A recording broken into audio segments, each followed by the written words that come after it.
Good morning. Good early morning. Maybe for you. Maybe it's morning. But it's, as we said last time, definitely morning. Well, it's almost always definitely morning when we're going here. This is what happens when you're a family man, right? You got a podcast at 5 a.m. You don't squeeze in a Brothers Cave podcast, wherever you want. Right after lunch. I think this would be a great time. For all you students out there, you don't understand what we're talking about, but someday. Someday. Unless you join Father Zosima's monastery, then you'll have a different situation going. Yeah. But maybe something similar, actually, to tell the truth. Okay, so we start book 5 here, Pro and Contra. But we're not going to get into the Grand Inquisitor, because that deserves, as you put it, that deserves a podcast of its own. Mm-hmm. So we're gonna double up this week, squeezing it. Actually, another squeeze in between two vacations. You, Dr. Jager, were just in Lake of the Ozarks. I'll be going down to Clear Creek Abbey, and we have 3 days here to podcast twice. So here's day 1. See, my vacation was more of the, the Fyodor Dmitri sort of vacation. Yours is more of the Alyosha vacation. Yeah, I'm sure there will be Fyodor stuff in there too, but no, it's more like the guy from the north. I'm the monk from the north going down to the monastery. That's right. It's he never gets a name. At least he hasn't yet. Maybe he gets one later. You better start thinking about how you keep the fast. You better write it down, because that guy just rattled it off. He knew it. He knew how he kept the fast by heart. Okay, so we're gonna deal with Alyosha talking to Lisa, Smerdyakov with a guitar, and then the brothers meeting in the tavern / restaurant, right? Right. Well, let's start in the engagement here. So he's being obedient to his promises, which I didn't think he was going to be, right? He went to now I'm trying to remember. Oh no, he started being obedient last time, right? Mm-hmm. This is just day 2 in this book, right? Yeah. I mean, this is not taking place in a long period of time so far at all. I forget someone left a comment on one of the YouTube upload videos that said it's important to keep in mind that this is really the events over 2 days. Yeah. And so it's easy to think that a conversation on page 100 is not connected to a conversation on page 400, but really that's just 32 hours away from each other. Yeah. So we're just in day 2 of this mass right now, and so this is the day that he thinks his elder's dying, right? And at least he thought he was. And he got sent away, basically. But he made promises that he was going to go see people. So Alyosha's on his way to go see people. And he goes to Madame Holokov's, right? Mm-hmm. Katerina Ivanovna's in her hysterics, or ending her hysterics, I think. And he gets sent to go talk to Lisa, or however you pronounce her name. Where's John when we need him? And so they're kind of talking about how he's gonna, she basically admits, okay, I wasn't joking, I was serious, right, when I asked you to marry me. And he was like, I always thought you were serious. And they have this funny conversation where she thinks that he's a little, in a funny way, presumptuous that, of course you were serious. You were talking about being in love with me, right? Yeah. And she thinks that that's pretty funny. But he starts talking about he kind of starts talking about, he says something interesting on page 241. Let's put it that way. Okay, so here he is. He does two odd things in his monk's cassock. Number 1, he kisses her twice, which she finds to be weird. First time, the second time she kind of asked it, but for those who know the Eastern churches, you might be like, well, what's the problem with that? Well, when you're a monk, you still take vows of of celibacy. So there's, it's not just that he's becoming a Russian priest, which wouldn't be that much of a problem. In fact, you would assume that my Russian seminarian would be chasing girls, because he's about to get ordained, and then all bets are off. But he also says this interesting comment about, well, he's telling the story about Alyosha, right, and his father, and trying to give him the money, and she's very interested in this because Katerina Ivanovna's there, and Lisa's been sort of listening to all of this. And he sort of continues this theme we've been talking about, right? That we're all the same. And there's this sort of question that she asks, a question that he thinks is a really important question, mainly because she asks the question. He thinks it says something about Lisa. This is page 241. She's a little worried as they're talking about, he gets really excited, right? He says he's going to take the money tomorrow. He's going to take it tomorrow. Here's why. And he kind of psychoanalyzes him, which Dostoyevsky is, even by Nietzsche's standards, was very good at doing. And she says, isn't there in our analysis, your analysis, no, better call it ours, aren't we showing contempt for him? For that poor man, in analyzing his soul like this, as it were, from above, in deciding so certainly that he will take the money. So she kind of thinks that they're condescending this man. They're treating him like he's lesser, and they can look at him from above and sort of say what he's going to do. Yeah. And Alyosha says, no, absolutely wrong. You don't understand why I know this. I know this guy not because I'm looking from above and saying this is how sort of a loser like this would act. Although he's kind of saying that. Alyosha's response is, I was thinking of that on the way here. How can it be contempt when we are all like him, when we are all just the same as he is? For we're just the same, no better. If we are better, we should have been just the same in his place. I don't know about you, Lisa, but I consider that I have a sordid soul in many ways, and his soul is not sordid. On the contrary, full of fine feeling. No, Lisa, I have no contempt for him. My elder told me once to care for most people exactly as I would for children, and for some of them as I would for the sick in hospitals. So it's interesting that he compares this guy to a sick person, and says, but before that he says, I'm just like that, right? Right. And it kind of goes back to this theme we've been talking about, right? The Karamazovs, the brothers of the Black Stain, that everyone is sick.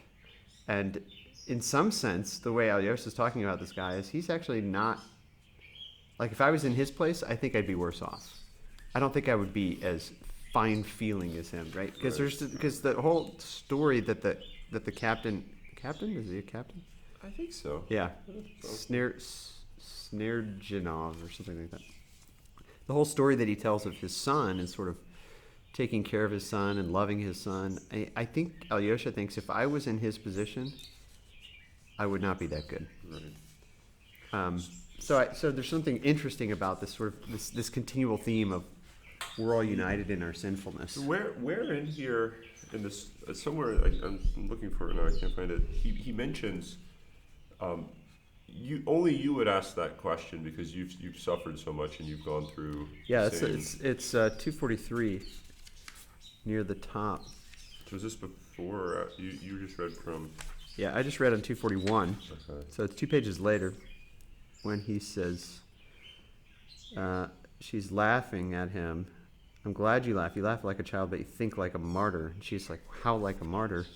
Your question just now, whether we weren't showing contempt for the poor man by dissecting his soul, that was the question of a sufferer.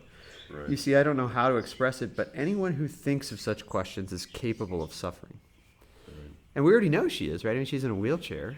Yep. She's obviously has some issue, even though they think that she's being healed either by Zosima or not by Zosima.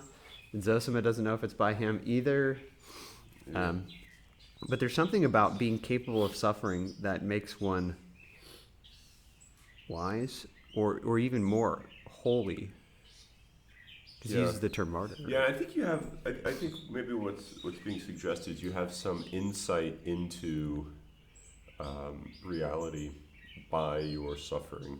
Yeah. Right. So something is revealed to you in virtue of your suffering that you maybe, or maybe it's revealed to all, but it's only in virtue of suffering that you can see it. Mm-hmm. So, but it's interesting that he has her also where you just read. She kind of toys with the idea. No, this is your analysis. No, this is our analysis. Mm-hmm. And she is kind of wrestling with, are you the one that's doing this, or is it us? And she's at least very attentive to that question, Mm-hmm. which seems to be, as we'll see over the next several pages, a really important question on the table. Who's doing an action? Is it me or is it us? Uh-huh. Right? Who's responsible for this particular event? Is it me or is it us? And it's very rare that you have someone who's willing to make that type of Like admission? admission, or even just have that sort of examination of conscience that Mm-hmm. leads one to even suggest, no, maybe I too am responsible for this. And it was neat to see her wrestle back and forth, and then she very clearly decides, oh no, it better be us. This is our doing. And maybe that's also something that comes from her suffering. Yeah. But and this is, I think, Dostoyevsky's big question seems to be in many ways just what does it mean to be? What does it mean to be Christian, and what does Christianity mean for reality?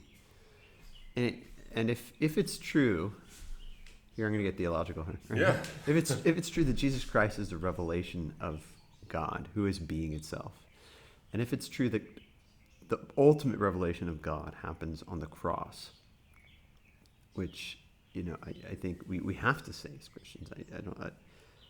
I don't think it's a Western thing to say that the crucifixion is revelatory. I think it's a Christian thing. Right.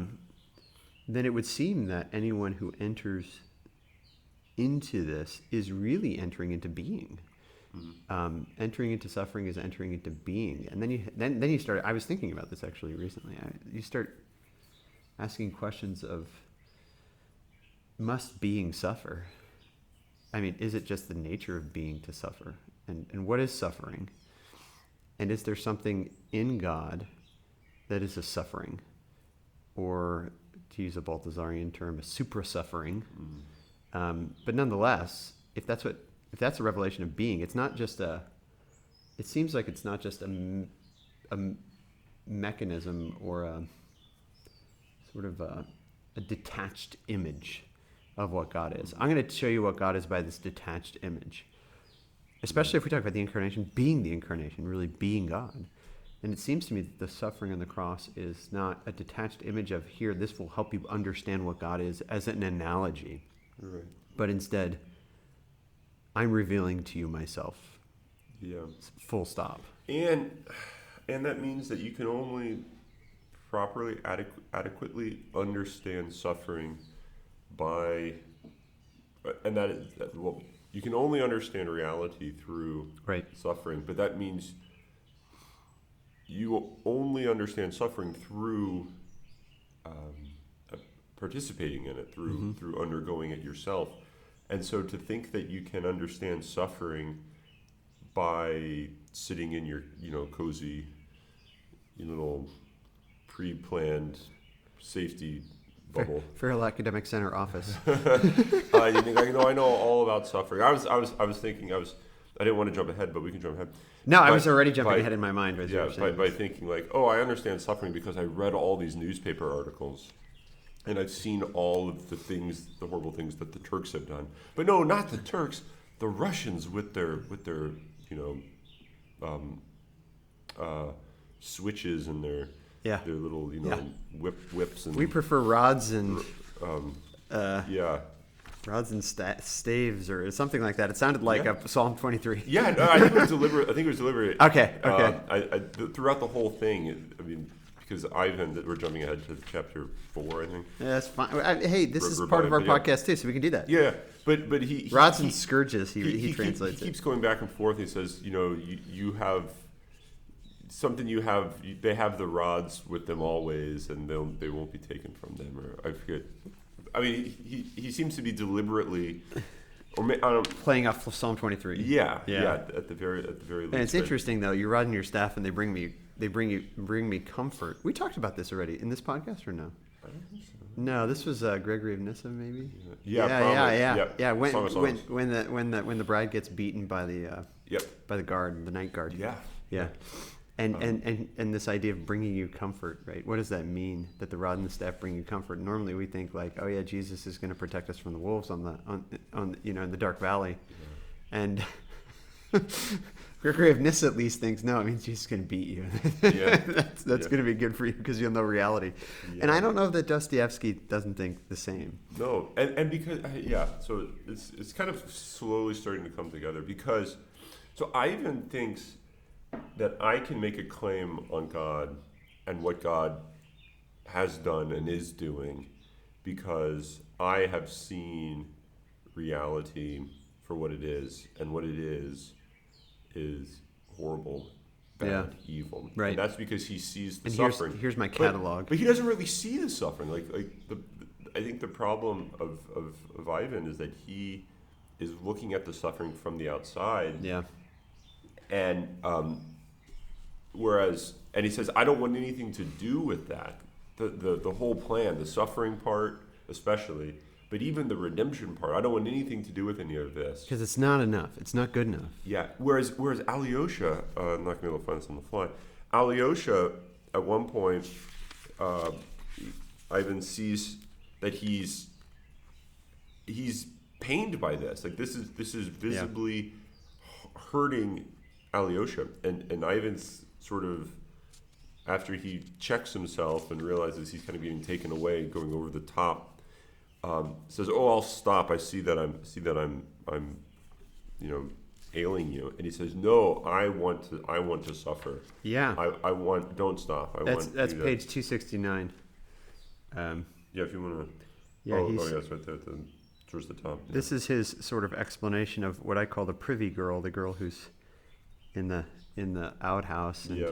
I mean, these stories were terrible, right? But I really like this rebellion chapter because I think there's just no way that you can turn away from this reality that Ivan is, in some sense, although we're kind of saying no, he's not wise because he doesn't in a sense experience the suffering. But in some sense, this is a question. I mean, this is like the problem of evil brought to its ultimate, like hardest way you can ask this question right here. And he says, I'm going to ignore everything except children. I just want to talk about children because he knows that that's going to like bring it into the ultimate relief. And it's in the midst of this that he's telling the story of this girl who, her parents beat her. They fill her mouth with excrement and throw her in the privy because she didn't say I need to go up to bed now, but fell asleep on the couch or something.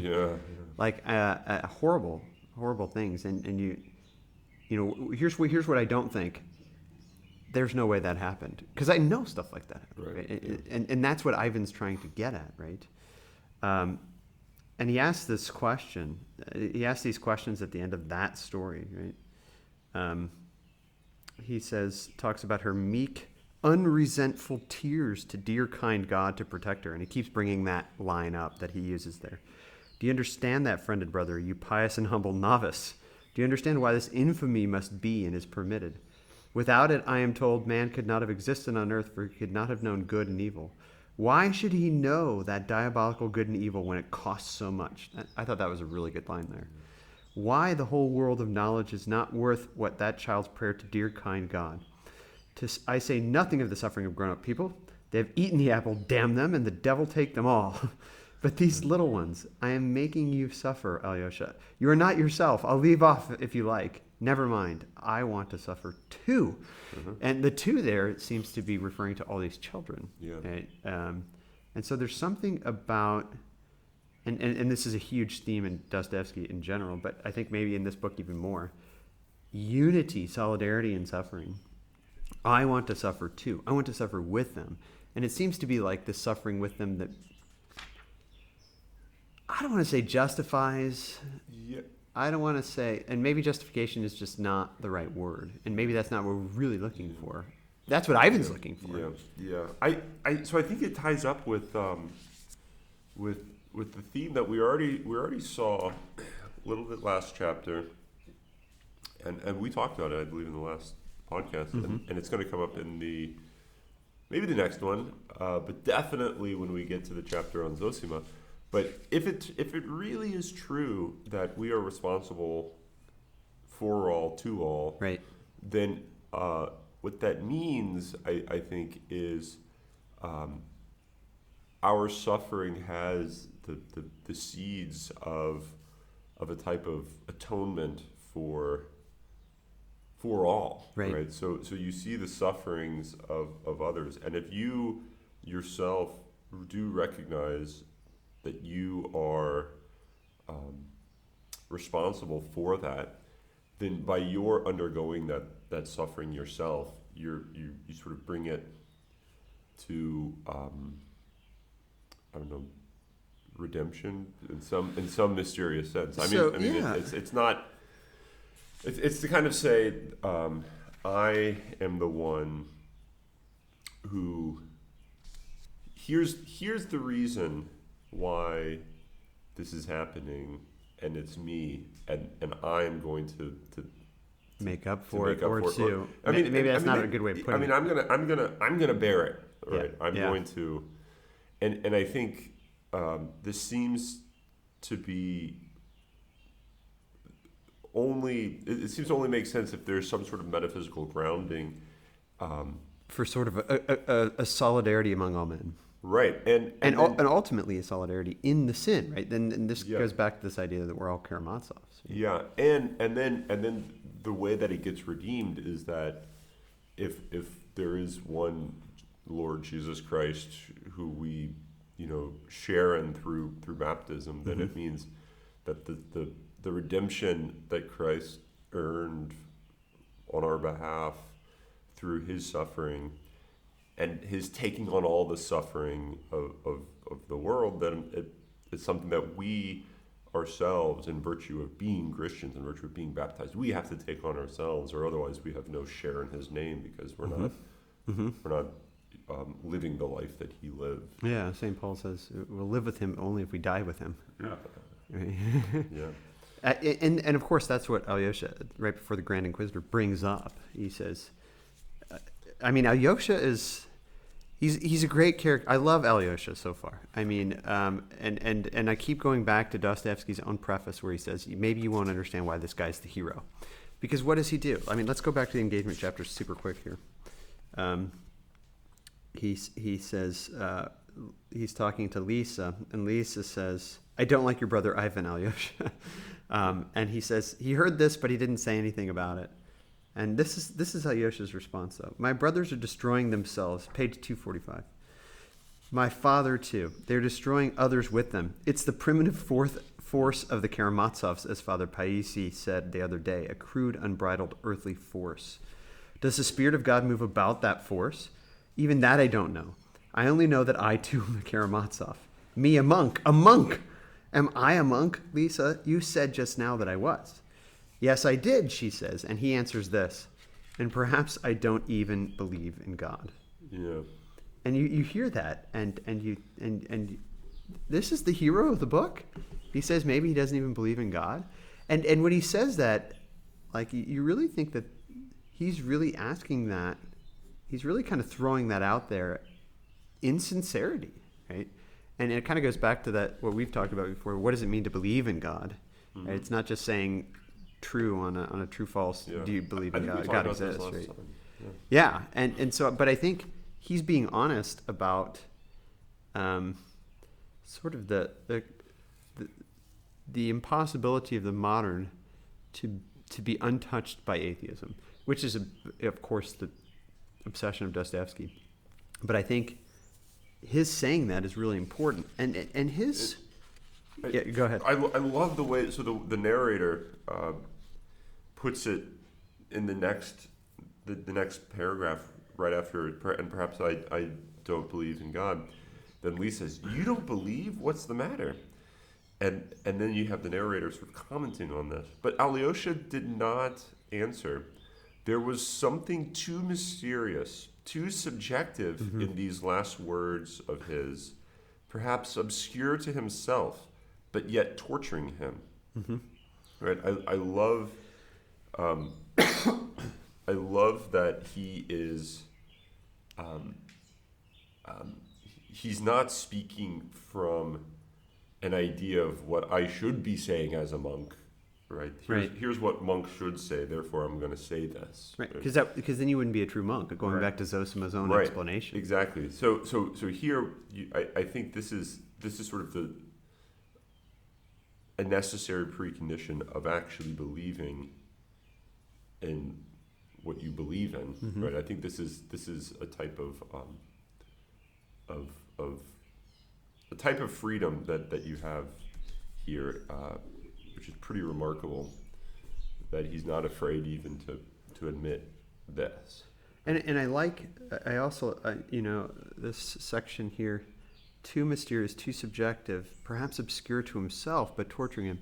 So it doesn't say, oh, that's meaningless, that thing deep in my heart. Yeah.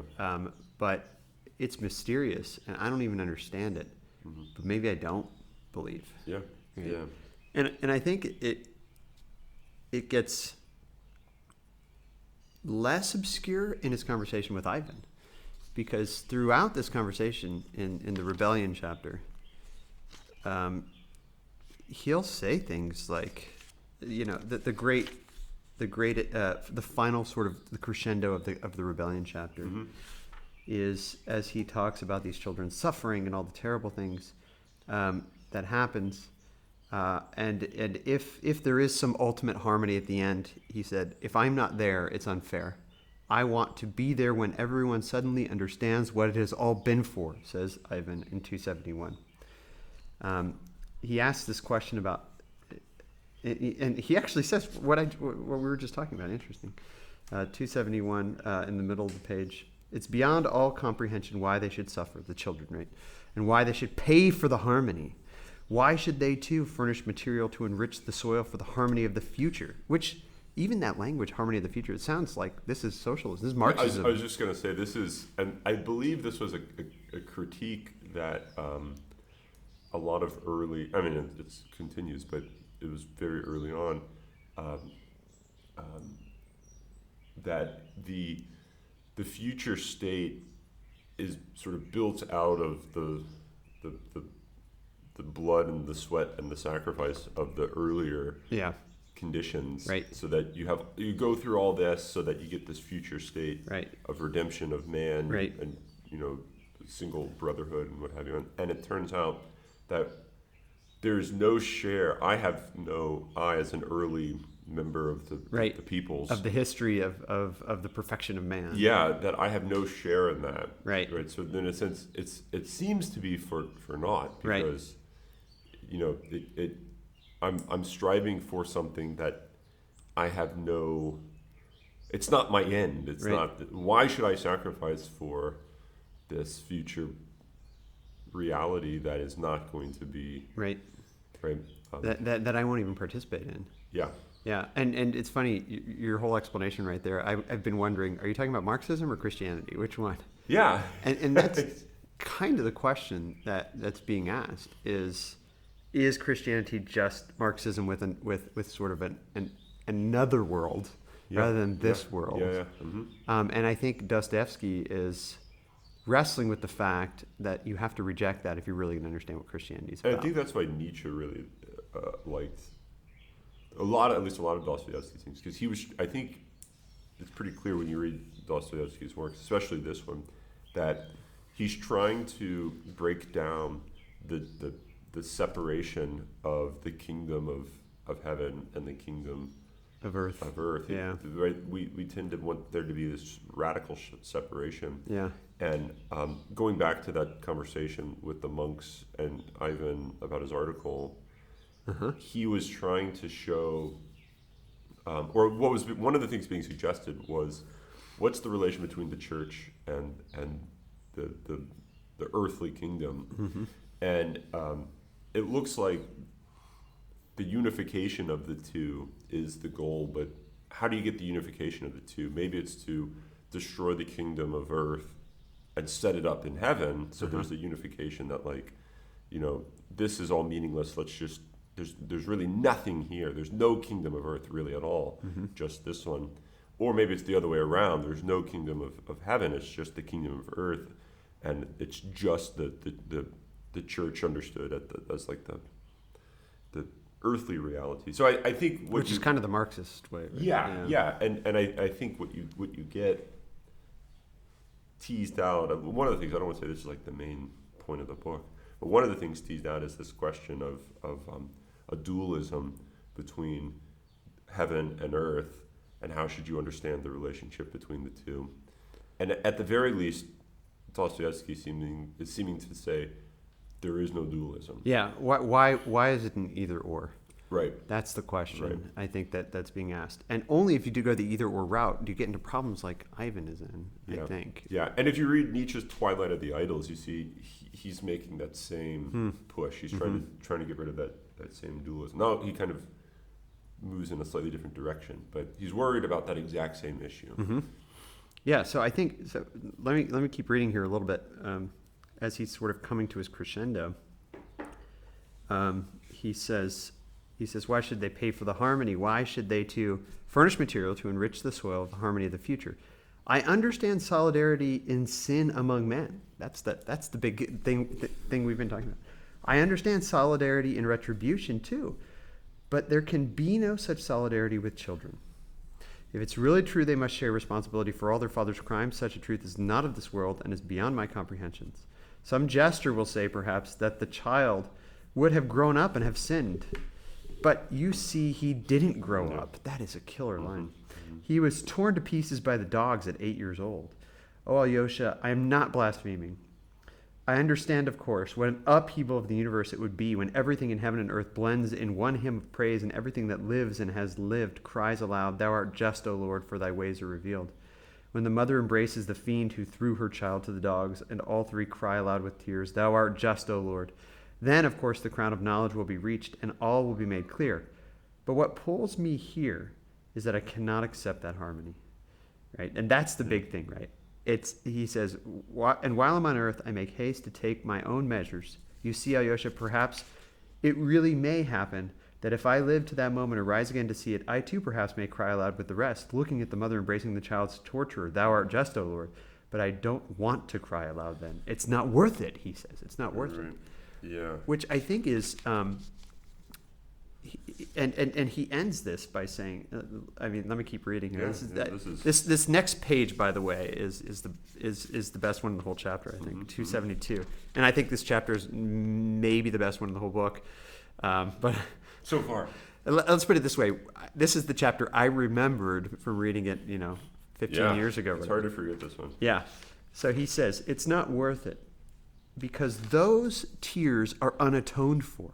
They must be atoned for, or there can be no harmony, right? What good, skipping a little bit, what good can hell do since those children have already been tortured?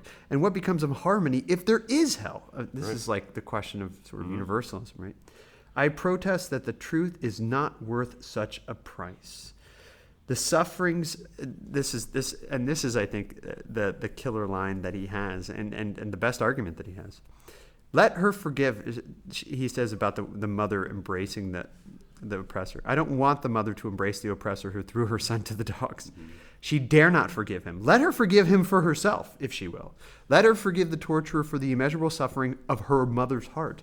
But the sufferings of her tortured child she has no right to forgive.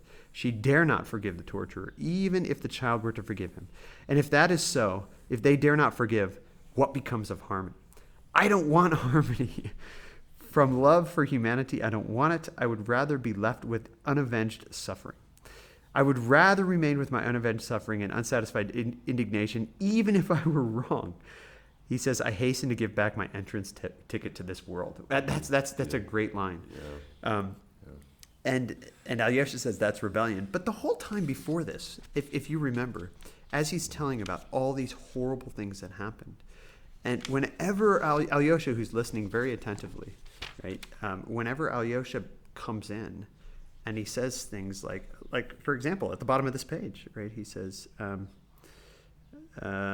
let's see. Imagine that you're creating a fabric of human destiny with the object of making men happy in the end, giving them peace and rest at last, but that it was essential, inevitable to torture to death only one tiny creature, that baby beating its breast with its fist, for instance, and to found that edifice on its unavenged tears. Would you consent to be the architect of those conditions? Tell me the truth.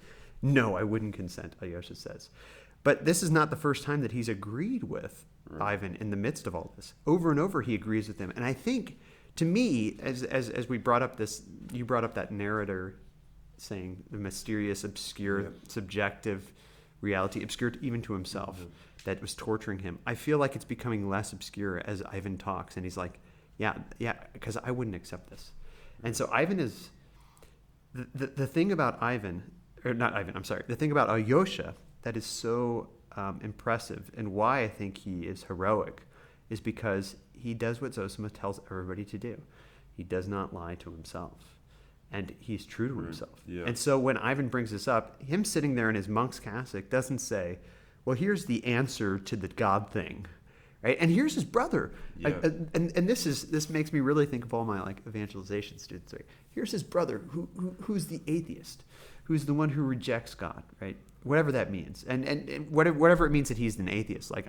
He doesn't even say he doesn't believe in God. Yeah. No, I mean, he says specifically, right? Yeah. But here he is, and here's Alyosha sitting in his monk's cassock, talking to his brother, the one he loves, his full brother, not even his half brother, his full brother, right? His one brother who's a full brother, and he's talking to him about all this stuff, and he's bringing out these difficult arguments of evil, and Alyosha doesn't go into apologetics mode and start explaining why that's true. He just will say things like, yeah, I think it's horrible, and I hate that too. And he doesn't say, here's the explanation. He just lets him keep going. Right. And I think that's honesty. Yeah. And I think that honesty above apologetics is more revelatory of the truth of Christianity than apologetics is. Right. But I mean, I'm sort of getting into missiology here. But I mean, so 270. I mean, this struck me interesting. The little modifiers. I don't know if you want to call them. You could call them modifiers. The way that Alyosha responds, that the narrator puts in, is always interesting. Like Alyosha said, blah blah blah blah blah, in some sort of adjectival way or something, or I guess adverbial way. Middle of 270. Why are you trying me? Alyosha cried with sudden distress.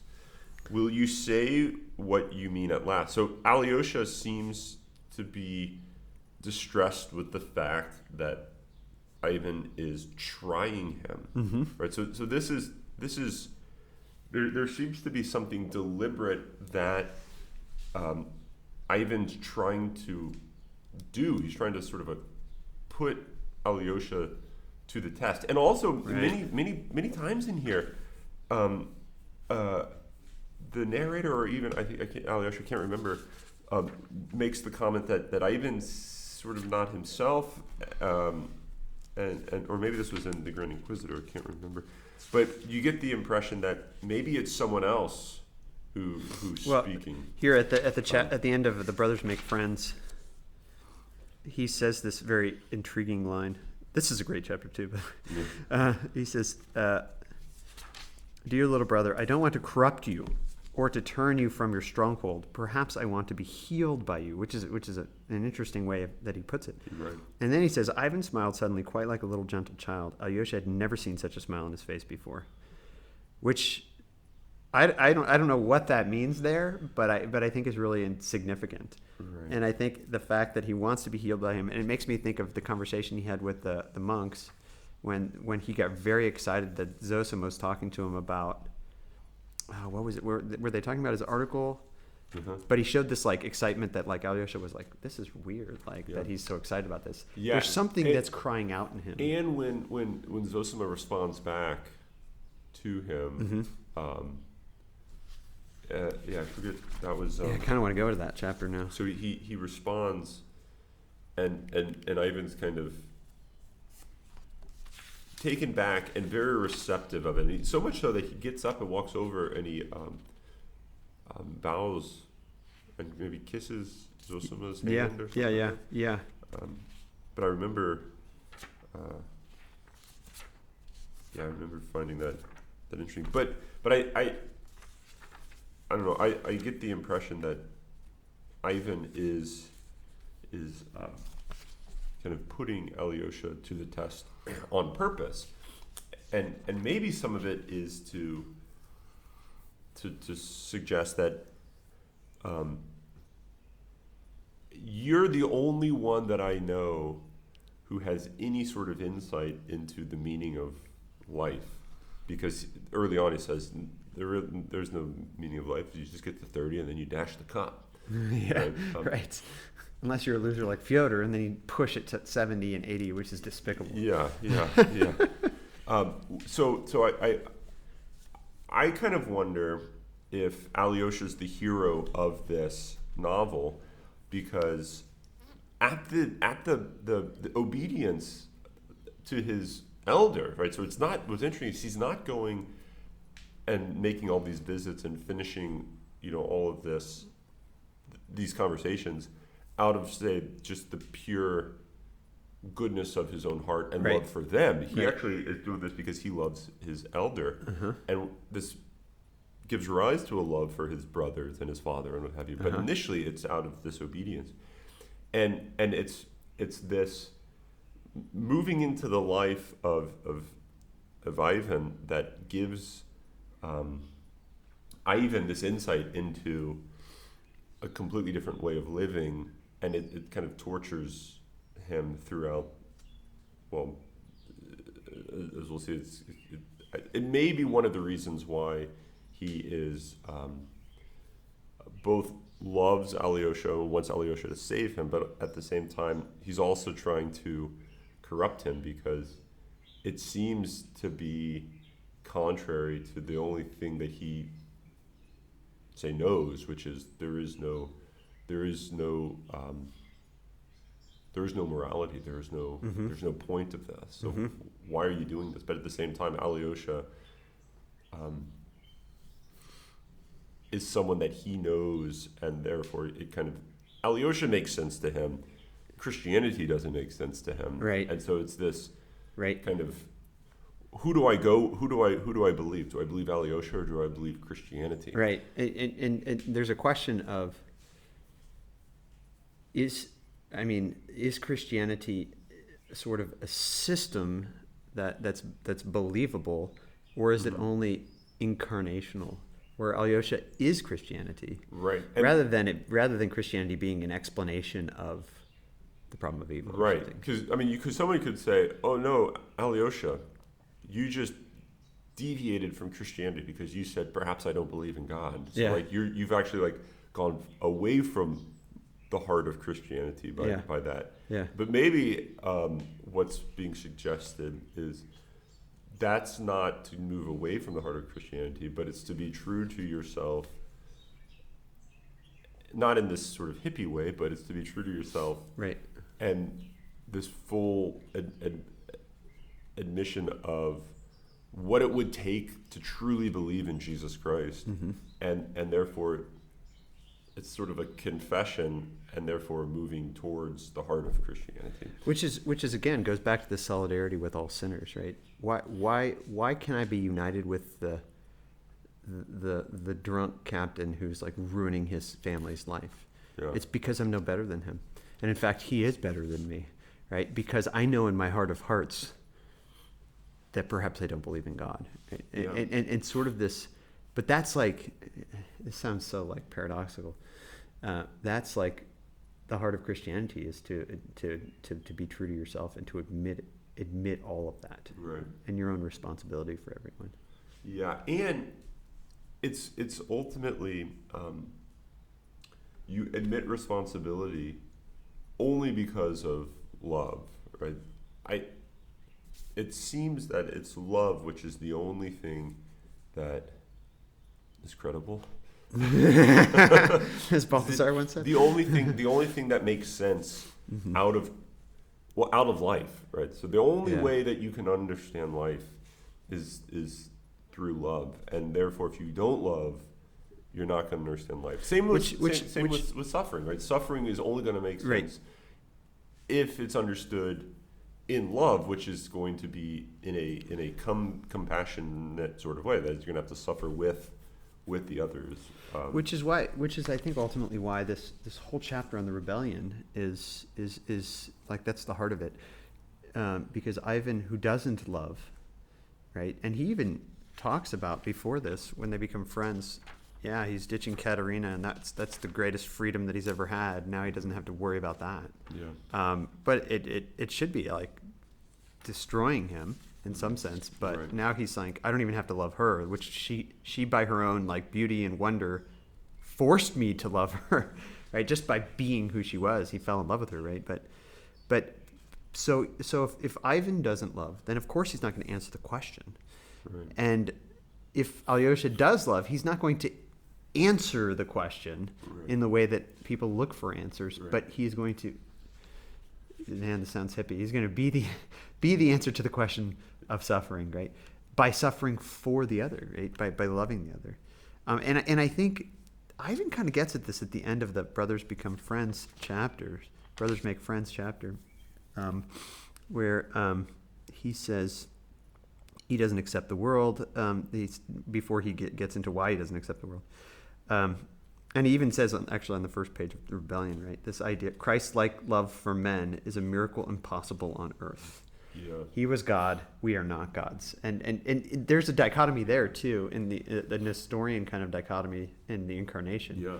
Jesus did what he did because he's God, not because he's man. And to make that dichotomy is automatically to not misunderstand Jesus Christ, I think. Yeah. Right? Yeah. But before that, I mean, that we could go deep into that too. But before that, he talks about stupidity, which is really interesting. He concludes his long tirade with this: "You didn't want to hear about God, but only to know what the brother you love lives by." So he admits that he loves, right? "And why did you become as stupidly as you could?" asked Alyosha, which he was talking about before. Or he says, this is just above that part I just read, actually.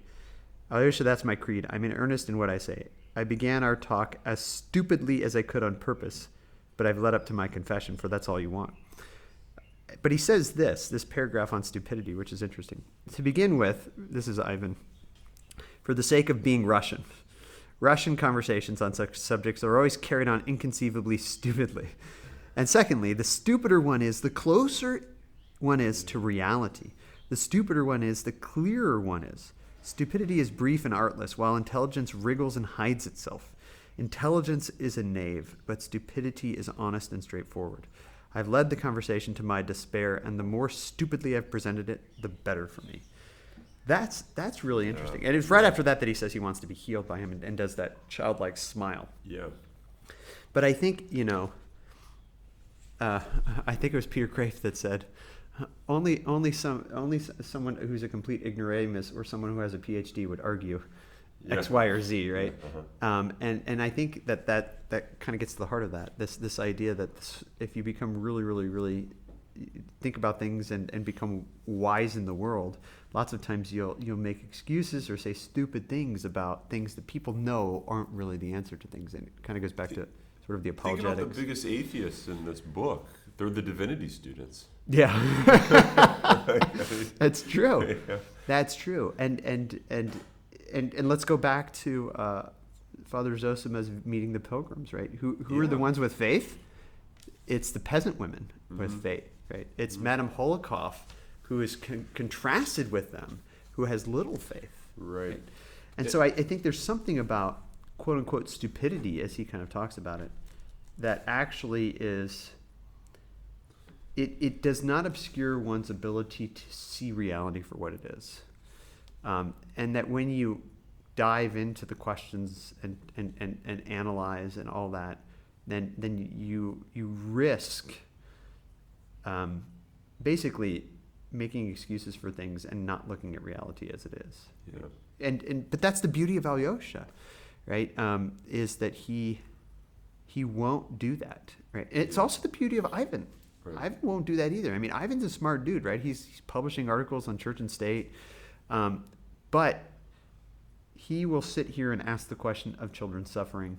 but it's always in jest. Like all of his articles, all of his academic pursuits, he knows it's all a farce. And so does Zosima. Zosima. That's what I was going to point that out. Yeah. This is in the Why Is Such a Man Alive chapter. When we were just talking about this, right? It's on page 73, going all the way back there. Zosima says to him, this is right when Ivan says, "There's no virtue, there's no immortality. You're blessed in believing that, or else most unhappy." That's the beginning of Zosima's sort of commentary, and this is where Ivan gets really excited, right? Perhaps you're right, but I wasn't altogether joking. And he says, you weren't, right? And you divert yourself with these magazine articles, but you don't really think these things, right? So there is. It's he says, you have an aching heart which mock at them inwardly, mock at your own arguments, right? That questions you have not answered, and it is your great grief, for it is for it clamors for an answer. And then he says it can't be answered in the affirmative. But thank God that you've given. Here it is again. Thank the Creator, who had given you a lofty heart capable of such suffering. And it's right then that he goes and kisses the elder's hand and receives his blessing, which he didn't receive before. So again, there's this question of like being capable of suffering means that you can get to the heart of reality, and that your own heart, which clamors for the answer to the problem of evil, can only find it in suffering. It's a related topic. Beginning of 4, this conversation about John the Merciful. Yeah. And beggars should actually request for alms via newspaper. Yeah. That way the almsgivers don't have to see them. Right. And so I was thinking, because as what he said, Zosima has said that the person's face. The face of a man often hinders many people not practiced in love from loving him. And so I then it's this is all about incarnationality. So Ivan says right at the beginning there, I can never understand how one can love one's neighbors. It's just one's neighbors, to my mind, that one can't love, right? Though one might love those at a distance. I once read somewhere, John the Merciful, and he gives a little story about John the Merciful. It says, I'm convinced that he did that, breathed into this putrid mouth, he did that from self-laceration, from the self-laceration of falsity for the sake of the charity imposed by duty as a penance laid on him. For anyone to love a man, he must be hidden. For as soon as he shows his face, love is gone. I mean, this is richer. This is a richer sort of analysis of the dangers of charity than Nietzsche can do. But it's the same type of thing, because I think what he's saying is, when you see someone who's in need of love like this and you love them, it's either for your own like self-aggrandizement, like your sort of praise of yourself, or it's out of like, as he puts it here, incredibly laceration. It's, I'm going to use this person either to make myself great, right, or I'm going to use this person to make myself small because I know I'm a sinful person and yada yada. But that's still a type of although in a sort of a masochistic way, a type of like greatness. I'm going to diminish myself so that I can be great in the John the Baptist type of way. Right. But it's still a type. But whatever the case may be, whatever the case may be, this isn't love. Neither of these are love, right? And so the problem is, how, when you see the person, how can you actually love them, right? And this is how he begins the rebellion chapter, that you can't love your neighbor. It's impossible to love. It seems that what he's saying is, he's framing the whole rebellion, all these stories of suffering, from the vantage point of, it's impossible to actually love your neighbor. Love is going to be something of a different order. Right. It's not its own order. Especially what Alyosha goes on to say. But there is a great deal of Christ-like love. He responds. Zosimus said something basically the exact same thing that you said, Ivan. But But there's a great deal in mankind, an almost Christ-like love. I know that myself, Ivan. So this is not a theory. I don't know Christ-like love as a theory. Right. I have experienced it myself. And then what does Ivan say? I know nothing of it so far and can't understand it. Right. And innumerable mass of mankind are with me here. So basically he's saying, I don't understand what Christ-like suffering is or can be if it's not what I just said up here. That's the only thing that the only way to make sense out of John the Merciful's actions. And so then, of course, when you see all this suffering, you're going to be seeing it in a way that's not the Christ-like way. That is, you're not going to see it in the way that Christ saw suffering, which is to say through the eyes of love, and not something apart from you, but something that you are, in. So I don't know. I thought that was a really significant preface to rebellion. It's that, of course, you're going to have a rebellion if you don't see how it's possible to love your neighbor. Right. This is going to be an absurd world if you cannot love your neighbor. Yeah, but I think that's I still think and Alyosha admits it by saying Father Zosima said the same thing. This is not an insight that he rejects. Oh no, you don't understand, Ivan. No, he says, yeah, you're right. It's really hard to love the person in front of you because you know them, and you know all the excuses that they make, and you know all the times that they've chosen sin over good, even to your own detriment. I mean, he doesn't say it this way, but I mean, I'm thinking about my own pain in loving the face in front of me, right? Yes. And there they are asking you for something else, and you're like, you twit who have done these things to me and other people, and I've seen what you've done, and you dare ask me to love you? Yeah. You've stepped on my foot, and you smell funny. Yeah. Yeah. I thought that was a great way that he put it there. So it's like when Jesus tells you to love your enemy, and he tells you to love your neighbor, I don't think those are exclusive, right? commands. Yeah. And I think this is what Ivan's saying.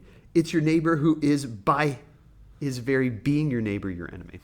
Yeah. Because people piss each other off. Yeah. Right? Because we're Karamazovs. Yeah, because we're all Karamazovs, right? Yeah. He goes on. I mean, this is he says it here on page 264. Yeah. He says, the innocent must not suffer for another sin. And I want to get back to that. And especially such innocence. He's talking about the children, right? May be surprising me, Alyosha, but I am awfully fond of children too. And observe cruel people and the violent, the rapacious, the Karamazovs are sometimes very fond of children. Children while they're quite little, up to 7, and yet they're the ones who do the crimes, right? They're the ones who do this thing to them. But this idea of the innocent not suffering for another's sins, and we were talking about this before, right? How can I atone for? As he talked about at the end of this chapter, right? Their tears are unatoned for; they must be unatoned for. The mother cannot forgive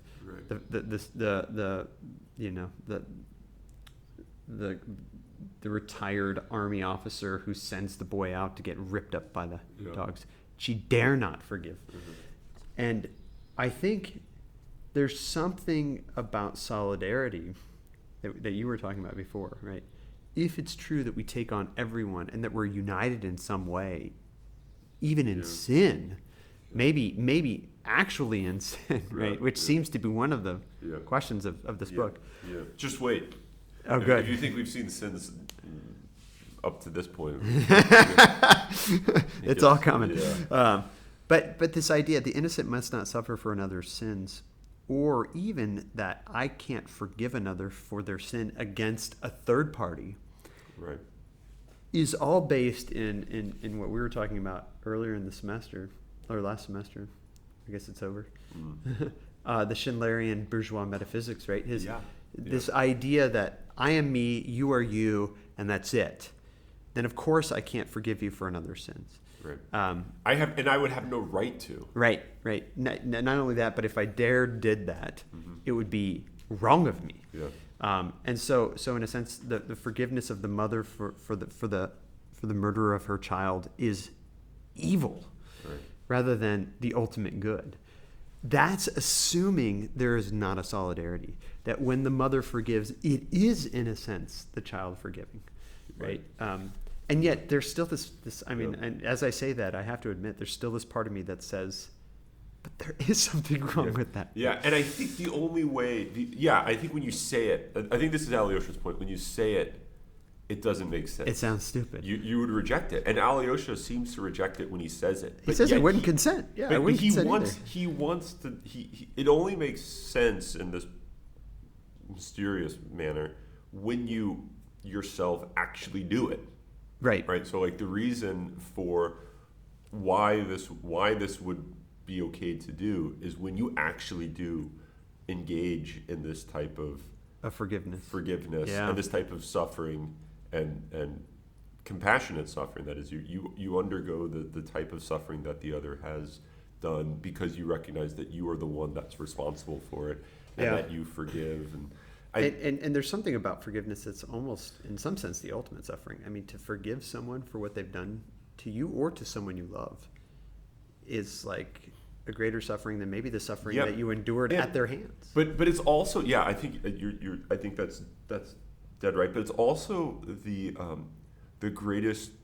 It has the potential to be the greatest cause of suffering of another. Because remember, Alyosha, when his dad's like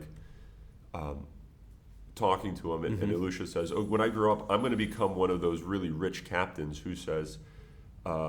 I'm going to go study, get really rich, come back, and then I'm going to like take my sword and kill all these people. Yeah. He says, but that's a sin, my boy. You can't do that. He says, okay, well, I'll go get rich, come back, point my sword to their throat, and say, I could kill you, but I forgive you. Yeah. Right? And that'll really get him. And that's going to even be worse. Is that I'm going to be able to get to the point of being able to kill them, and then not. Right?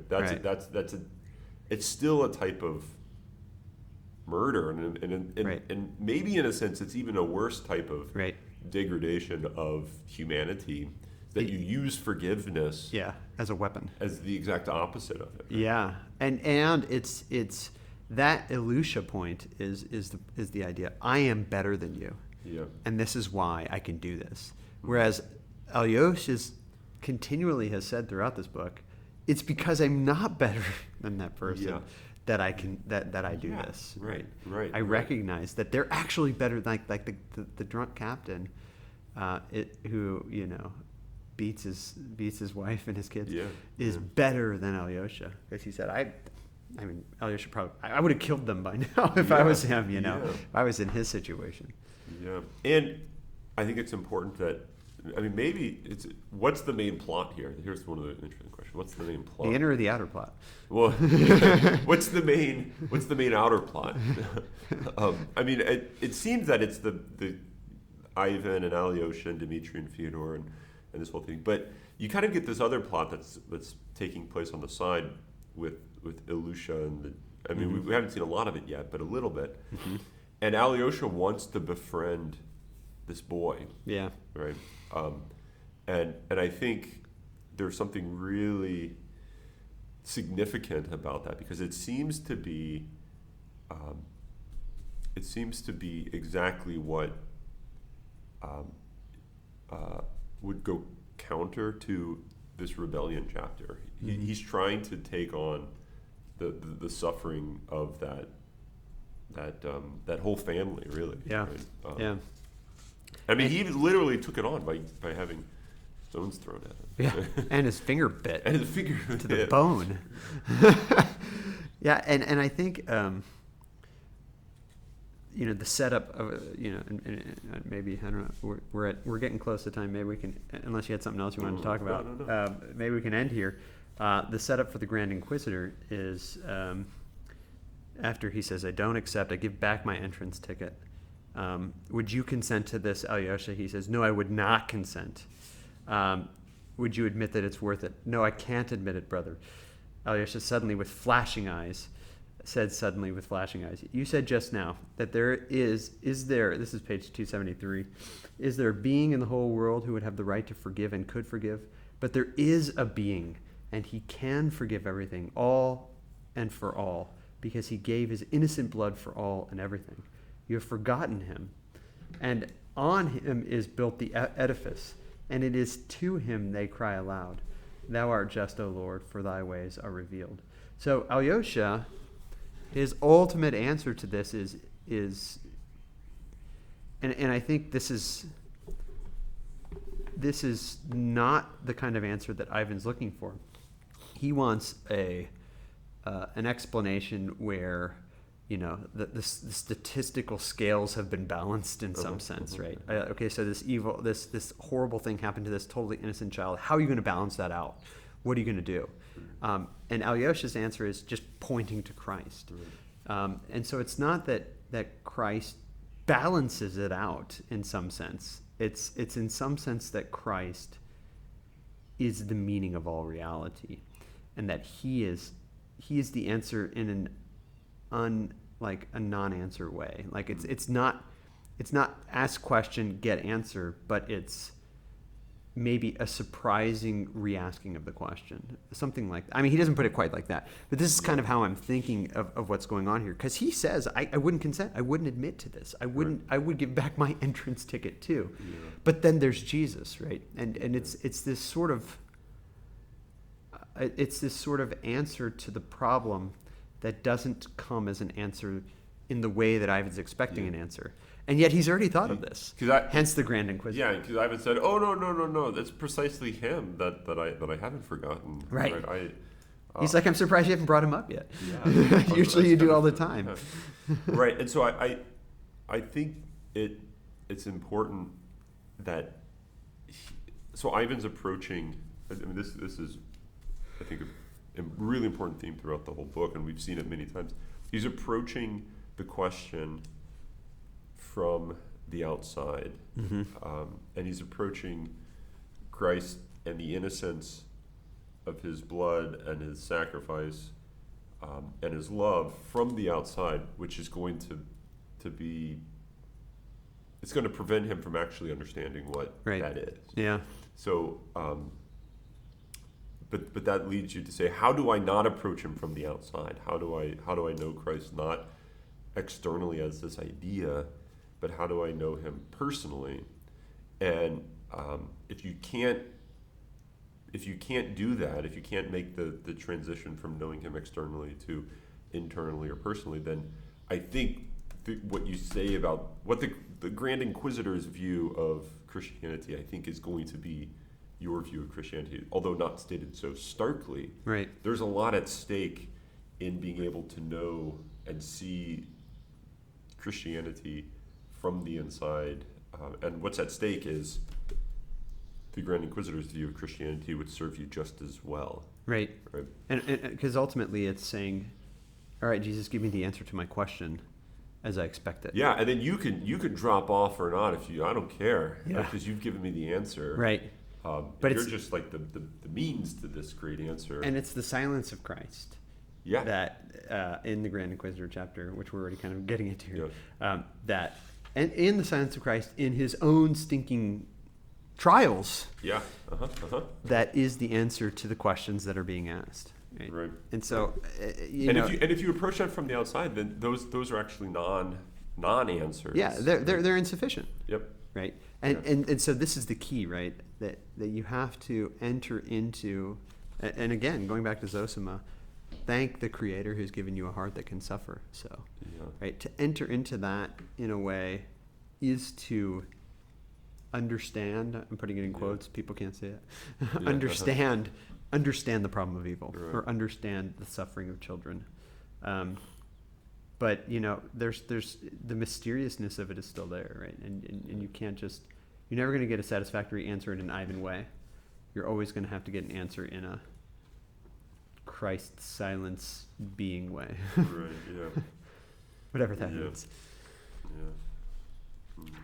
Well, we didn't say anything about the guitar. Smear Smearjikov with the guitar. Yeah. That's okay. We also didn't say this. There's a great line on 256 about Europe being a graveyard, but a most precious graveyard. When I read that, I was like, that is exactly how I thought of it when I was there. And look at, so just, we can maybe end with this. This is part of the song. That's Smerzhkov's song that he's singing. We forgot about Love and Logic too, but Yeah. oh well. So 251. Whatever you may say, I shall go far away. Life will be bright and gay in the city far away. I shall not grieve. I shall not grieve at all. I don't intend to grieve at all. Very interesting in light of what's to come in the next chapter, next two chapters. So kind of throughout that you get this interesting song about escaping, Right. and that's exactly what Alyosha's not doing. Right. And ultimately that doesn't really bring gaiety. Yeah. And Ivan's struggling with this. I mean, he doesn't want to escape, although he says he does. I think he's trying to avoid the escape of reality. Mm-hmm. But Smerzhkov seems to just be fully. He's maybe more of a Karamazov than the Karamazovs. Well, he is a Karamazov. Yeah, I know.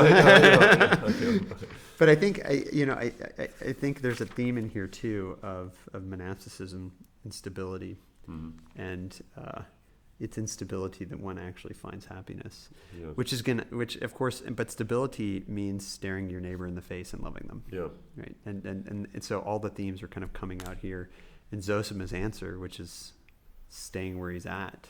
Yeah. Right. Going back to the ancient monastics who say, your cell is your salvation, right? Yeah. Stay where you are. That's the place. That's the place of ultimate, satisfaction and happiness. Because you have a neighbor. Yeah, and because if you don't, and I mean, there's a lot of themes on sort of the world today and the mobility of the world today and people moving all around, including my own life, which I've moved all over the place, and why that's really inhuman in many ways. So. Yeah.